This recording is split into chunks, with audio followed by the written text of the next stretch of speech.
खरगोन। गत वर्ष विधानसभा चुनावी साल होने से लगभग हर विभाग के कर्मचारियों ने हड़ताल का रुख किया था। इन कर्मचारियों में नर्सिंग ऑफिसर भी शामिल थी। नर्सिंग ऑफिसरों ने जुलाई 23 में अनिश्चितकालीन हड़ताल की थी। इन हड़ताल में शामिल कर्मचारियों के वेतन रोकने के अलावा वेतन वृद्धि रोके जाने के आदेश दिए थे। इस आदेश से नाराज नर्सिंग ऑफिसरों ने नर्सिंग ऑफिसर एसोसिएशन के बैनर तले बुधवार को मुख्यमंत्री के नाम कलेक्टर कार्यालय में ज्ञापन सौंपकर आदेश निरस्ती की मांग की है।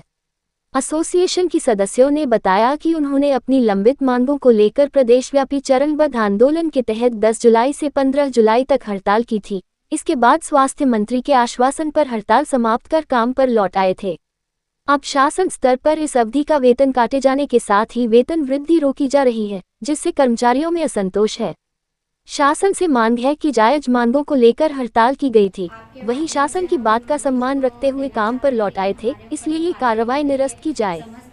मैं स्वाति वाडेकर, नर्सिंग ऑफिसर जिला अध्यक्ष, नर्सिंग एसोसिएशन की जिला अध्यक्ष हूँ, जिला खरगोन से।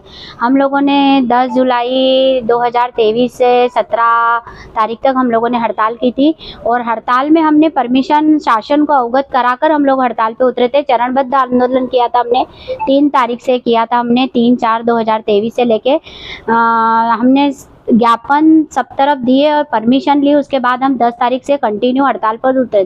17 तारीख तक हम लोग हड़ताल पर बैठे थे, जो कि हमारी मेन मुद्दे मांगे थी। हमारा मतलब हम लोगों को सेकंड ग्रेड पे चाहिए थी, ओपीएस थी, ऐसी बहुत सारी मांगे थी जो हमने शासन से मांगी थी। हम लोग हड़ताल पर उतरने के बाद में शासन ने हमको उन मांगों का तो हमारा कोई निराकरण नहीं हुआ, मगर उल्टी हमें सजा दे दी गई। हमारी 7 दिन की सैलरी रोक दी और एक आगामी इंक्रीमेंट भी रोकने के आदेश कर दिए। इतनी महंगाई में एक जो हॉस्पिटल की जो रीढ़ की हड्डी होती है नर्सिंग ऑफिसर, सारे संगठन हड़ताल करते हैं, सारे संगठन रोड पर आते हैं, हड़ताल करते हैं, मगर नर्सिंग ऑफिसर पहली बार हड़ताल पर उतरा और पहली बार ही उसे सजा दी गई। तो ये शासन ने बहुत गलत किया है नर्सिंग ऑफिसर के साथ, ये नहीं होना चाहिए। तो हमारी शासन से यही मांग है, कलेक्टर महोदय जी के माध्यम से हम शासन को ये अवगत कराने आए थे, ज्ञापन देने आए थे कि हमारा जो आगामी इंक्रीमेंट रोका गया है और 7 दिन के दिन तो जुलाई में लगने वाला जो इंक्रीमेंट है वो रोका ना जाए, हमें नर्सिंग ऑफिसर को दिया जाए।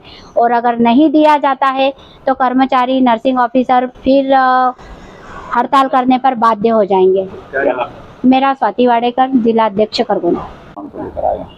ये हम लोग ने हड़ताल करी थी 10 जुलाई से 17 जुलाई तक हमारी हड़ताल चली थी। हमारी बहुत जिनाइन मांगों के लिए जो बहुत बेहद आवश्यक थी।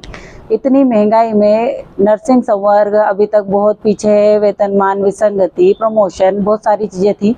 वो चीज़ों को लेके हमने अपनी मांगे हमने जब मुखर करी तो हमने कोई गलत नहीं किया और संविधान के दायरे में रह के हमने हड़ताल करी थी।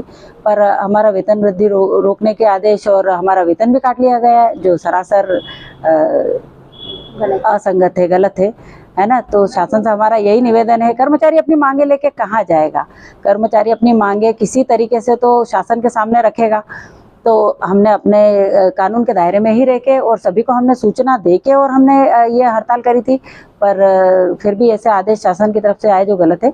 तो हम इसी संबंध में हम कलेक्टर ऑफिस में कलेक्टर साहब से मिले, ज्ञापन दिया कि ये जो चीज़ें हैं ये हमारी वापस से बहाल की जाए और किसी प्रकार की हमारी वेतन वृद्धि रोकी ना जाए। पहले भी आपने वेतन वृद्धि को लेकर ज्ञापन वगैरह दिए थे, जब भी आपकी मांगों का निराकरण नहीं हुआ है। अब एक बार फिर आप आए हो, अगर अभी भी आपकी समस्या नहीं सुनी जाती तो अगला कदम क्या होगा? अगर यदि हमारी मांगे अगर यदि नहीं सुनी जाती है तो फिर आगे वापस से कर्मचारी उसी राह पे है और ये शासन को यही संकेत है, वापस से हम उसी हड़ताल के रास्ते पे हम जा सकते हैं। क्योंकि अपनी मांगों के लिए हम कहाँ जाएंगे? अपनी मांगे हम शासन के सामने रखेंगे और बेहद शांति तरीके से हम रखेंगे जरूर। क्या नाम है? गरिमा जैन।